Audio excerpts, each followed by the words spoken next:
Yo, what's up guys mga kamashpit? Kamusta kayo lahat? Ako nga pala si Miko Mosh. Maraming salamat sa pag-click at panonood ng video ko na to. Thank you very much. No? Medyo marami na tayong na-upload na video sa YouTube. Guys, subscribe nyo naman ako. Pero kayo bahala kung nag-enjoy kayo and nakakatch ko yung attention nyo. It is highly appreciated. Thank you very much. Maraming salamat sa inyo. Kahit hindi mag-subscribe, pero alam yun, views, engagement pa rin yun. And guys, meron akong TikTok account. Lalagay ko dyan sa screen. Follow nyo ako doon. At hindi naman masyadong entertaining ata yung mga video ko sa TikTok. Pero it's more like highlights of my reviews, no, sa YouTube.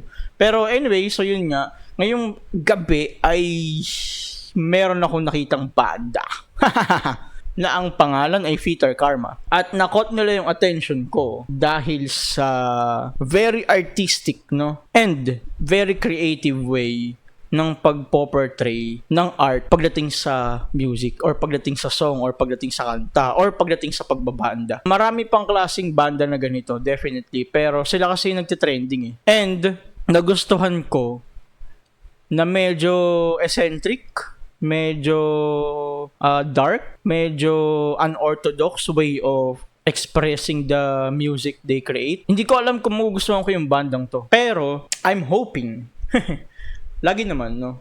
Madali naman ako maka-appreciate ng music eh, regardless sa genre.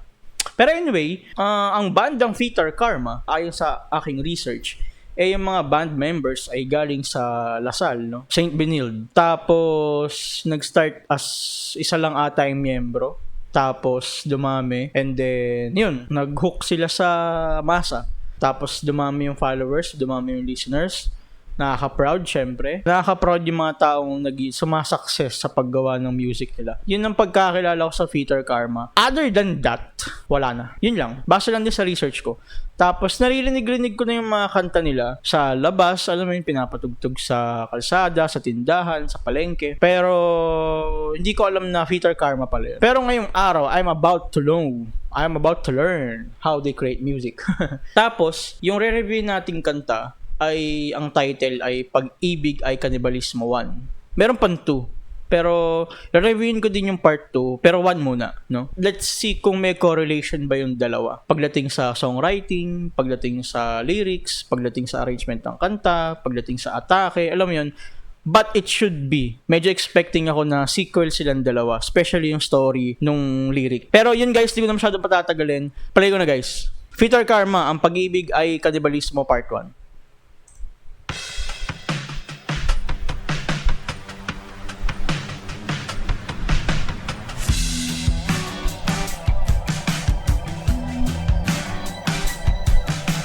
Okay, first impression sa intro, para silang Four of Spades. Tama ba ako? Hindi ako masyadong naikinig ng mga indie na bands. Pero I'm trying to listen, no? I'm trying to discover new bands, especially sa indie music, indie genres. Medyo para silang Four of Spades. Yun yung so far na alala kong katunog nung arrangement, no, nung instruments. Tapos siguro parang Zild, baka. Hindi, more like expecting. Base lang sa unang intro. Play ko na guys.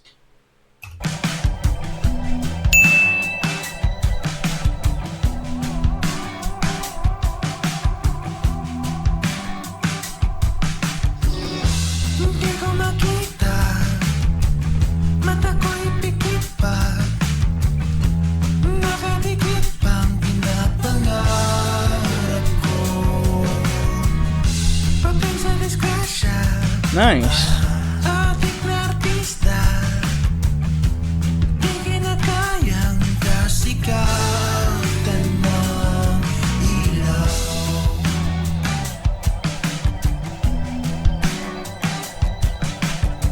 Parang no, flatline lang yung instruments niya. From the start hanggang ngayon, same lang. Yung drums, pati yung tipa ng gitara. Tapos medyo may naririnig akong parang synthesizer or parang background, parang white noise, parang ganun. Yung boses niya, parang Four of Spades, konti. Yung strange feeling dito, pwede ko siyang sabihin medyo kamukha or katulad siya ng Tanya Markova. Pero hindi ko ma-explain kung paano or saang part. Although iba umatake ng kanta yung Tanya Markova tsaka tong Feature Karma. Pero siguro kaya ako sila somehow na-relate. Kasi medyo dark yung ano. Tama ba ako, guys? Ano sa tingin nyo? Play ko na, guys.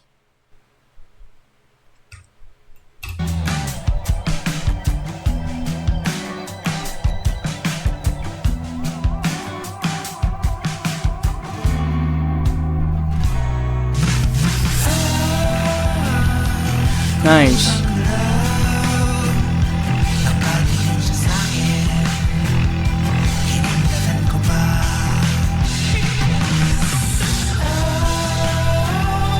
Wala akong magawa, nabigay sa'kin, nakakatuwa.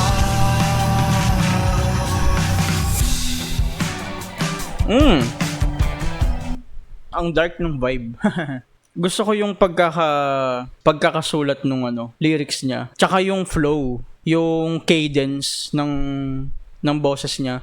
Yung halimbawa sa verse 1, yung mata ko'y pikit pa, hindi na makita, yung ta-ta-ta-ta-ta, tas parang ano, no, perfect rhyming, tapos perfect syllables. Ganda, mahusay na pagkakasulat ng lyrics. Gusto ko yung cadence, gusto ko yung songwriting so far.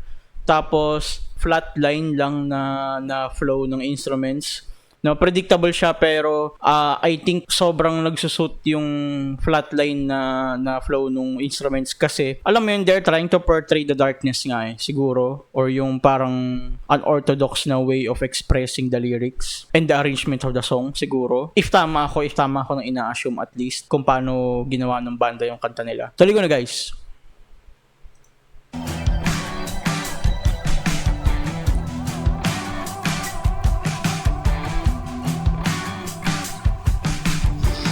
Ganda ng ngiti niya, makinis-kinis pa, babaeng kinitang pinapangarap mo. Balik lang verse.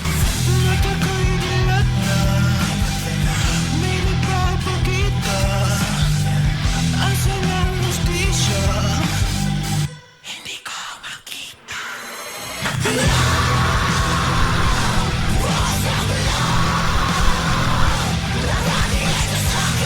Nice.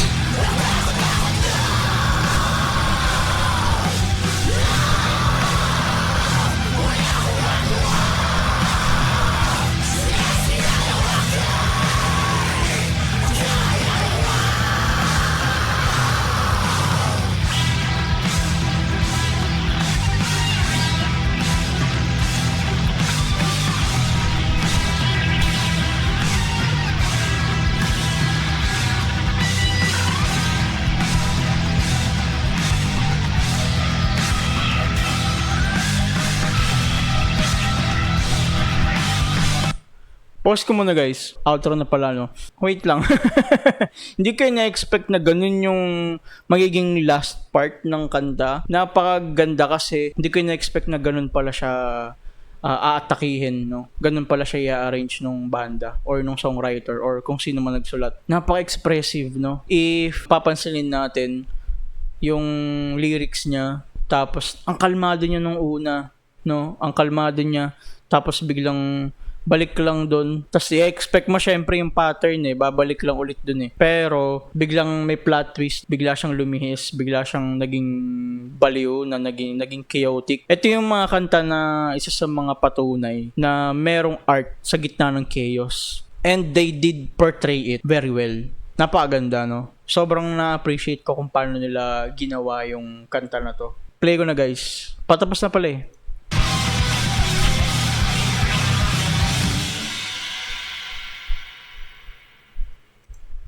Yeah, okay. Yeah, Fitter Karma, Pag-ibigay ka na balis mo, part 1. Na-appreciate ko bilang tagapakinig kung paano ginawa yung kantang to. Hindi siya predictable, hindi siya cliche. I like the cadence, the nuances nung kanta, yung art sa gitna ng chaos, yung unpredictable, tapos perfect rhyming, perfect syllables. Ang ganda ng pagkakanta, yung ta-ta-ta-ta-ta, ta-ta-ta-ta-ta, Gusto ko yon yung pinakaunang part na yon. Tapos yung unexpected, yun nga yung unpredictable, no? Bigla siyang labaliw, bigla siyang, ewan ko. It's better if may lyrics, no? Sana. Para at least, hindi tayo masyadong mahirapan mag-breakdown nung, kanta, yung kabuuan ng song. From instruments to lyrics, or basta kung ano man yung art na pwede nating ma-appreciate dun sa kanta. Pero anyway, so yun nga guys, hindi ko na masyadong patatagalin. Muli, ako nga pala si Miko Mosh. Maraming salamat. Sana nag-enjoy kayo sa video reaction review natin. At follow nyo guys sa TikTok. Subscribe to my YouTube. Thank you very much. Bye-bye.